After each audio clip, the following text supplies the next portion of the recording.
Guys, இந்த வீடியோவில் நம்ம டிஸ்கஸ் பண்ண போகிறோம்னு பார்த்தீங்கன்னா, நம்ம ஜனநாயகன் படத்தோட கிளிம்ஸை வந்து எப்போ லான்ச் பண்ண போகிறாங்க, இந்த படத்தோட அப்டேட் எப்போ வந்து ரிலீஸ் ஆக போகுது, இந்த படத்தோட ஓவர்சீஸ் ரைட் எவ்வளோ வந்து சேல் ஆயிருக்குன்னு சொல்லிட்டு இந்த 3 அப்டேட்டையும் இந்த வீடியோவில் மொத்தமாக பார்க்க போகிறோம். அதுக்கு நீங்கள் இந்த சேனலுக்கு புதுசாக இந்த சேனல் சப்ஸ்கிரைப் பண்ணி பிள்ளைக்கு நோட்டு கிளிக் பண்ணி வச்சுக்கோங்க. வாங்க நம்ம வீடியோக்குள்ளே போகலாம். நம்ம ஜனநாயகன் வந்து நம்ம ஹச் வினோத் டைரக்ஷனில் நம்ம தளபதி விஜய் அவர்கள் லீட் ரோலில் ப்ளே பண்ணுறாங்க.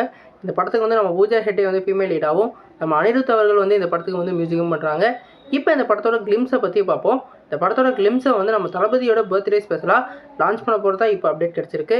இதுக்கான அப்டேட் நாளைக்கு வந்து ரிலீஸ் ஆக போகிறதா இப்போ அப்டேட் கிடச்சிருக்கு. அதனால் நாளைக்கு வந்து தளபதி ரசிகர்கள்லாம் வெறித்தனமாக காத்துட்ருங்க. நாளைக்கு வந்து ஒரு பெரிய அப்டேட் காத்துக்கிட்டு இருக்கு. நாளைக்கு இந்த படத்தோட அப்டேட் கண்டிப்பாக வந்து ரிலீஸ் ஆகும்னு சொல்லி இப்போ நம்ம தகுந்த வட்டாரத்துலேருந்து அப்டேட் ரிலீஸ் ஆகிட்டு இருக்கு. ரெண்டாவது அப்டேட்டாக வந்து நம்ம பார்க்க போகிறது இந்த படத்தில் இருந்து ஓவர்சீஸ் ரைட்ஸை பற்றி ஒரு அப்டேட் கிடச்சிருக்கு. ஓவர்சீஸ் ரைட்ஸை வந்து இந்த படத்துக்கு 80 கோடிக்கு வந்து சேல் ஆகிருக்கிறதா இப்போ அப்டேட் கிடச்சிருக்கு. குறிப்பாக இந்த படத்தோட 80 கோடி இந்த சேல் வந்து ஒரு மெகா பிளாக்னு சொல்லலாம். குறிப்பாக இது ஒரு ரெக்கார்ட் பிரேக்கிங்னு சொல்கிற மாதிரி நம்ம கோலிவுட்டில் இந்த அளவுக்கு ஒரு 80 கோடிக்கு வந்து எந்த படத்தையும் வாங்கினது இல்லை. இந்த படத்துக்கு தான் ஃபஸ்ட்டாக வாங்குறாங்க. கூலிக்கே வந்து 70லேருந்து 73 கோடிக்கு தான் வந்து இப்போ வந்து பெட்டிங் நடந்துகிட்டு இருக்கிறதா சொல்லியிருக்காங்க. அந்த 2 இது இப்போ வந்து போட்டி நடந்துகிட்டு இருக்குது, 70 73 சொல்லிட்டு.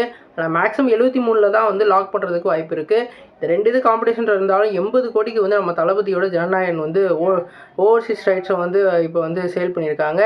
இது ஹாலிவுட்டில் ஒரு வேறு லெவல் ரெக்கார்டுன்னு சொல்லலாம். இதுதாங்க கெரியர் உச்சம் அப்படின்ற அளவுக்கு நம்ம தளபதி ஒவ்வொன்றா சம்பவம் பண்ணிக்கிட்டே இருக்கார். கண்டிப்பாக அது வந்து ஒரு வேறு லெவல் ரெக்கார்டாக வந்து அமையும். அது மட்டும் இல்லாமல் மெர்சலை ரீரிலீஸ் வேறு பண்ணுறாங்க. அதுக்கான ஒரு ரெஸ்பான்ஸு ஃபேன்ஸ் தரப்புலேருந்து எப்படி இருக்க போகுதுன்னு வெயிட் பண்ணி தான் பார்க்கணும். இந்த தளபதியோட பர்த்டேக்கு இன்னும் கரெக்டாக 3 நாள் தான் இருக்குது. இன்னும் இந்த 3 நாளில் என்னென்ன அப்டேட் வரப்போகுதுன்னு வெயிட் பண்ணி பார்ப்போம். நீங்கள் இந்த வீடியோ உங்களுக்கு பிடிச்சிருந்தா லைக் பண்ணுங்கள், சேனல் பிடிச்சிருந்தா சப்ஸ்கிரைப் பண்ணுங்கள். நன்றி.